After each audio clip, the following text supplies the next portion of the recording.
नमस्कार आसंतु आज रीना की किचन रे खेचुड़ी प्रस्तुत करवा से भी पुणी बाहुड़ा उपलक्षे मु एठी टिके नड़ियार परिमाण अधिका नहीं थिबारु एटा नड़िया खेचुड़ी प्रस्तुत करुची। तेणु मु प्रथमे कौन कली ना बेसी नड़िया को माने कौली नड़िया जेटा सेटा को मु चुनी चुनी करिकरी काटी नेची आ गोटे जगार मु अरुआ चाउल नहीं अध ताटिरू टिके बेसी आ सेई ताटियारे अध ताटिरू टिके कम नहीं मुग डाली ताको मु 2-3 थर करके भल भाव में ताको चोकटिकी धोई नेबी कहीं ना ये सब डाली रे जो सब मिसा होची गुंड ताको भल भाव में धोईकी बाहर कर देबी। एबे चाउल आ डाली को धोईकी गोटे साइड रे रखी नेली तापरे मो किछि सोया बड़ी को गरम पानी रे भिजेकी ताको चुपुड़ी के एमिति छोट छोट करके काटिकी रखी नेछि। कढ़ा गरम होला परे सेतरे मो किछि गुआ घियो देइछि आउ गोटा मसला किछि देइकी ताको टिके एपट सेपट करनेली। से जो गोटा मसला जते बास्ना उठिबो सेतेबेले धुई रखिथिबा चाउल आउ डाली को सेतरे देइकी ताको टिके भाजी नेबी। चाउल आउ डाली भाजी हो गला परे मो सेथिरे काटी रखिथिबा सोया बड़ी को देई ताको आउ किछि समय टिके भाजी नेबी।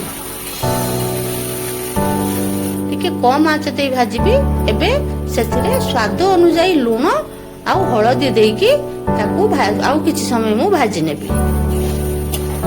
देखंतु हळदी देइकी भाजी सरला परे केते सुंदर देखा जाउची।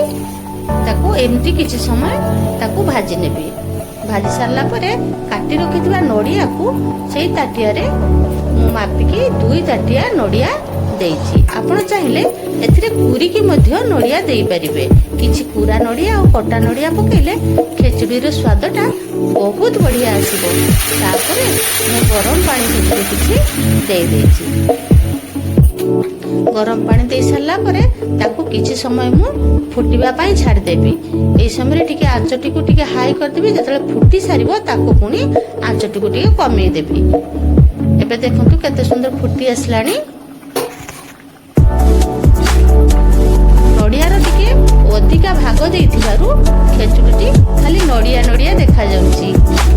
आपण भी चाहिले नड़िया देई परबे। मु सेई ताटिया रे पुनी अधा ताटिया मु चीनी देइछि। आपण जदि मिठा खाउ नथिबे ताहाले चीनी न देले भी चलिबो। तापरे भाजी रखिथिबा जीरा गुंड को सेथिरे देई देली आउ अल्प टिके लंका गुंड को देई देइछि। तापरे ताको आउ किछि समय मु एमती घाटी नेबी। की बास्ना ए जो देसी घियो पकेइथिली ई फुटिला बेलठू घर सारा खाली घियो घियो रे ही बास्ना आउची। देखो एबे प्रस्तुत हो गलानी केते सुंदर नड़िया खेचुड़ी। आपण भी एमिति बने की खातु। थरे खाइले बारंबार बने की खाइबा पई आपनकर इच्छा हबो। तेणु वीडियो जे भल लागुथिले लाइक शेयर सब्सक्राइब करिवे।